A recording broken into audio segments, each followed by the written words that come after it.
नमस्कार साथियों, स्वागत है आपका target with Sumit YouTube channel पर। मैं हूं सुमित सिंह।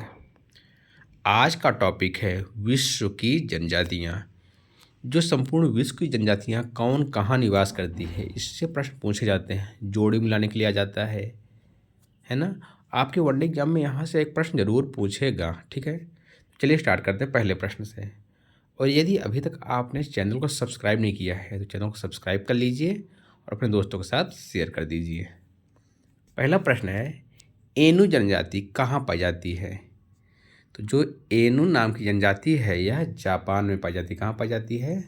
जापान में। लाई जनजाति का निवास क्षेत्र कहाँ है? तो इसका निवास क्षेत्र है म्यांमार।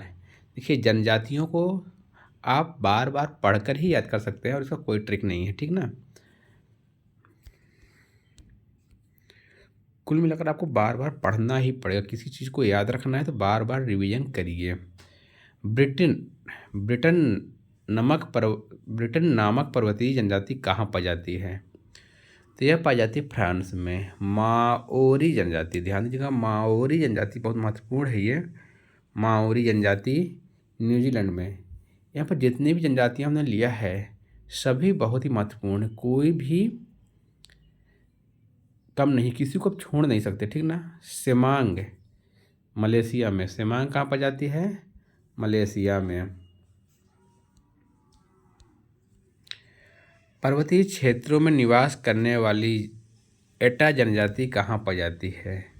तो जो एटा जनजाति है ये आपके पाई जाती है फिलीपींस में। अफ्रीकी देश जनजाति, अफ्रीदीस जनजाति कहाँ पाई जाती है? अफ्रीदीस नाम की जनजाति एक मुस्लिम जनजाति है, यह पाई जाती है पाकिस्तान में। ऑस्ट्रेलिया के मूल निवासियों किस नाम से जाना जाता है? ऑस्ट्रेलिया के मूल निवासियों को एबोरिजिन्स, इसके एबोरिजिन्स के नाम से जाना जाता है। किसके? एबोरिजिन्स। न्यूजीलैंड के मूल निवासियों किस नाम से जाना था? माओरी। याद रखिए किस नाम से? माओरी। न्यूजीलैंड के मूल निवासियों को किस नाम से जाना जाता है? माओरी। कौन नाइजीरिया के मूल निवासी हैं? जो नाइजीरिया देश है मूल निवासी को क्या कहते हैं? हौसा। प्रश्न संख्या 11, कौन सी जनजाति नील नदी की घाटी क्षेत्र में निवास करती है? नील नदी आप जानते हैं मिस्र में बहती है। फेल्लाह जनजाति, कौन सी जनजाति? फेल्लाह। एस्कीमो जनजाति कनाडा में, याद रखिएगा बहुत महत्वपूर्ण, बार बार पूछा था। एस्कीमो कनाडा में। एस्कीमो के द्वारा टुंड्रा क्षेत्र में बर्फ के टुकड़ों की सहायता से बनाए गए अर्ध गोलाकार आवासों को क्या कहा जाता है? तो उसको कहा जाता है इग्लू। बचपन में खूब पढ़ा होगा इग्लू के बारे में, वही इग्लू। एस्कीमो लोगों का ग्रीष्मकालीन निवास गृह क्या कहलाता है? ट्यूपिक। क्या? ट्यूपिक। उमियाक क्या है? उमियाक क्या है? एस्कीमो द्वारा शिकार में प्रयुक्त नौका। जो एस्कीमो जन के लोग नौका प्रयोग करते हैं अपने शिकार में उसे कहते हैं उमियाक। एस्कीमो जनजाति के लोग स्लेज का निर्माण किससे करते हैं? सील की हड्डियों से। किसकी?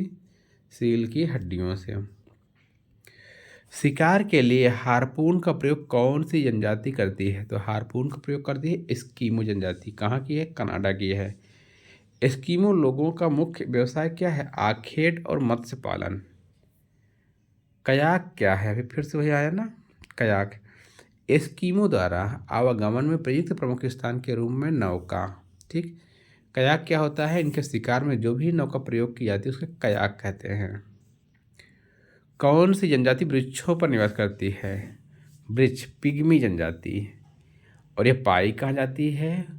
विषुवत रेखीय वन क्षेत्र में। श्रीलंका की बात हो रही है। श्रीलंका में रहने वाले पिग्मी को किस नाम से जाना जाता है? जो पिग्मी जनजाति है उसको वेद्दा के नाम से जाना जाता है। न्यू गिनी में पाए जाने वाले पिग्मी को किस नाम से जाना जाता है? जो पिग्मी जनजाति है उसको न्यू गिनी में पैपुआ नाम से जाना जाता है। क्या? पैपुआ। बोर्नियो में रहने वाले पिग्मी को क्या कहते हैं? पूनन। बुशमैन का संबंध कालाहारी मरुस्थल से है। यानी बहुत महत्वपूर्ण प्रश्न, कई बार पूछा गया है।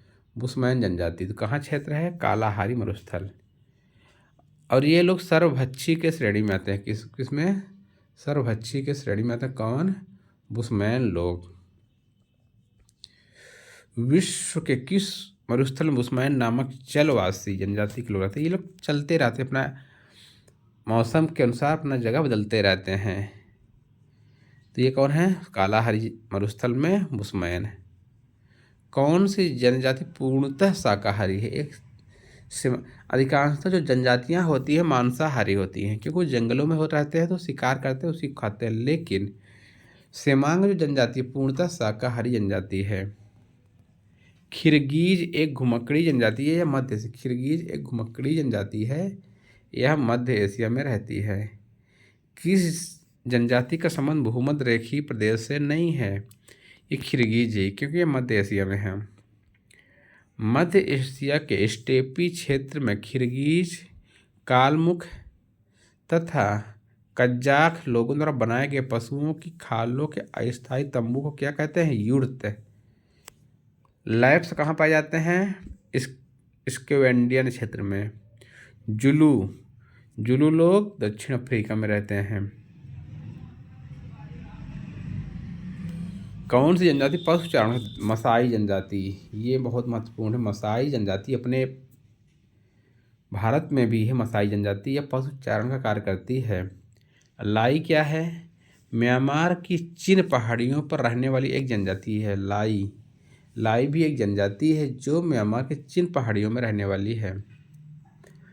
विश्व के किस महाद्वीप में आदिम जातियों की सर्वाधिक जनसंख्या पाई जाती है? तो यह है अफ्रीका महाद्वीप में। सर्वाधिक जनजातियां पाई जाती हैं आदिम जाति के लोग, ये अफ्रीका महाद्वीप में ही पाए जाते हैं। युर्त किस जनजाति का घर है? खिरीज। दक्षिण अफ्रीका के डच हॉलैंड मूल के निवासियों क्या कहा जाता है? बोअर्स। वैलून्स कौन है? बेल्जियम के फ्रेंच भाषी आबादी वैलून्स कहलाती है। कचिन क्या है? म्यांमार की ज्ञाति। कचिन जो जनजाति है कहाँ की है? म्यांमार की है। पिग्मी निवास करती है अफ्रीका में। कहाँ? अफ्रीका महाद्वीप में पिग्मी निवास करती है। अफ्रीका की मूलभूत जनजाति पिग्मी किस घाटी में पाई जाती है? तो कांगो की घाटी में पाई जाती है।